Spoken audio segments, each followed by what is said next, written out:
សួស្តីបងប្អូនអរគ្នាថ្ងៃនេះសូមមកបង្ហាញពីវិធីសាស្ត្រនៃការកម្ដៅសាច់ដុំដើម្បីជៀសវាងការឈឺសន្លាក់នៅពេលយើងចាប់ផ្ដើមហាត់ប្រាណណាអញ្ចឹងរាល់ពេលដែលចាប់ផ្ដើមមុនពេលនៃការចាត់បានពុនហាត់ប្រាណសូមទាំងអស់គ្នាធ្វើលំហាត់ប្រាណទៅតាមអ្វីជាការណែនាំនេះដើម្បីជៀសវាងនៅការរលាកសាច់ដុំក៏ដូចជាការឈឺសន្លាក់ផ្សេងៗណាចុះលំហាត់ទី1ដែលយើងចាប់ផ្ដើមធ្វើគឺធ្វើ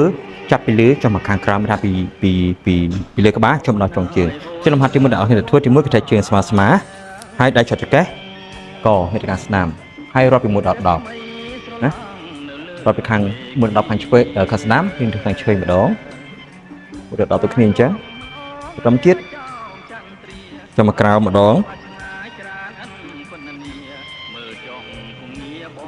ខាងលើគេថាពេលធ្វើគឺរាប់ពី1ដល់10ណាគឺ1 2 3 4ទៅតាមនីតិរបស់លេខការគ្រប់បាន10ដងណាបន្ទាប់ពីកហើយយើងធ្វើការ warm up នៅស្មាដាក់ដៃខាងមុខហើយយើងកវីទៅខាងមុខ1 2 3 4 5ធ្វើលឿននេះបាន10ដងហើយវិលមកខាងក្រោយវិញម្ដង1 2 3 4 5 6ណាធ្វើបាន10ដងដូចគ្នាអញ្ចឹងដោយសារលំហាត់ប្រាណយើងរៀងវែងអញ្ចឹងខ្ញុំបង្ហាញទៅត្រឹម6ដងហើយដល់គ្នាអាចធ្វើខ្លួនឯងបំពេញគ្រប់10តាមចំនួនដែលតម្រូវណាទី2យើងធ្វើជាមួយស្មាទាំងឲ្យពេញដាក់ដៃមុខឲ្យត្រង់ហើយយើងកវីទៅមុខ10ដងដែរណា3 4 5ណាមកខាងក្រោយ10ដង1 2 3 4 5តមកទៀតដាក់ដៃស្មើហើយកវីណាបើកវីតាមខ្ញុំក៏បានដែរតើតងជាមួយនឹងការកម្ដៅសាច់ដុំរបស់កែងដៃនេះគឺកវីទៅតាមអ្វីដែលបងប្អូនអាចកវីបានហើយប្រចាំហូបវិញណាកែងដៃហើយបន្តមកទៀតគឺកដៃនេះត្រឡប់មកវិញដូចគ្នាអញ្ចឹងបន្ទាប់ពីការកម្ដៅសាច់ដុំកស្មាដៃរួចហើយទៅធ្វើការកម្ដៅសាច់ដុំឆ្កេះម្ដងកវី1 2 3ធ្វើបាន10ដងដូចគ្នាអញ្ចឹងមកខាងស្ដាំម្ដងគឺ10ដងបើជាថាយើងតែងតែធ្វើសងខាងបន្ទាប់ពីឆ្កេះរួចណាបង្វិលឆ្កេះរួចយើងធ្វើលំហាត់ប្រាណកម្ដៅសាច់ដុំមួយទៀតដៃចុចឆ្កេះដដែលហើយលើកដៃឡើងលើណាធ្វើរបៀបនេះបាន10ដងដូចគ្នាណាបាន10ដងខ្ញុំចេះថា10ដងតែអ្វីដែលជាការបង្ហាញខ្ញុំធ្វើតែចំនួន3ឬក៏5តែប៉ុណ្្នឹងទេណាស្ដាំម្ដង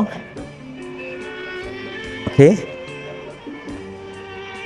បន្ទាប់ពីធ្វើចង្កេះហើយយើងចាប់ដើមធ្វើជើងម្ដងធ្វើជើងស្មើហើយបោះជើងទៅមុខដល់ឈានជើងទៅមុខជាថាចុងជើងឲ្យស្មើកាយជើងខាងក្រោយស្មើដូចគ្នាអញ្ចឹងហើយយើងទម្លាក់គឺទប់ធ្វើម៉េចកុំឲ្យលៀនជើងជង្គង់ទៅមុខណារបៀបនេះស្មើគឺធ្វើ10ដងដូចគ្នា1 2 3 4 5អូខេស្ដាំម្ដង1 2 3 4 5ណាជា demo ជាការគំរូខ្ញុំធ្វើ5តែអស់គ្នាធ្វើចំណុច10ខ្ញុំធ្វើកន្លែងជើងម្ដងដើម្បី warm up ផ្លូវខាងក្នុងជើងខាងឆ្វេងយើងស្មើរបៀបនេះហើយស្ដាំចេញខាងក្រៅរបៀបនេះណាអូខេ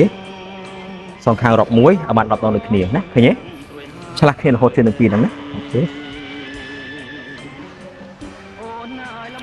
បន្ទាប់ពីការធ្វើកម្ដៅជើងរួចហើយដល់គ្នាគឺលោតម្ដងចាំពីជែក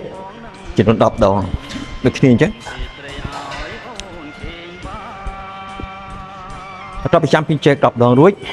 គឺយើងធ្វើការសម្រួលចង្វាក់ដង្ហើមម្ដងគឺខ្ចីជើងឲ្យធំដៃឡើងលើហើយស្រូបដង្ហើមចូលនេះ1 2 3ធ្វើបាន10ដងដូចគ្នានិយាយថាលំហាត់ប្រាណមួយដងខ្លួននេះគឺធ្វើមុនពេលរាល់ការចាប់ផ្ដើមធ្វើលំហាត់ប្រាណប្រចាំថ្ងៃនីមួយៗសូមអនុវត្តទាំងអស់គ្នាណា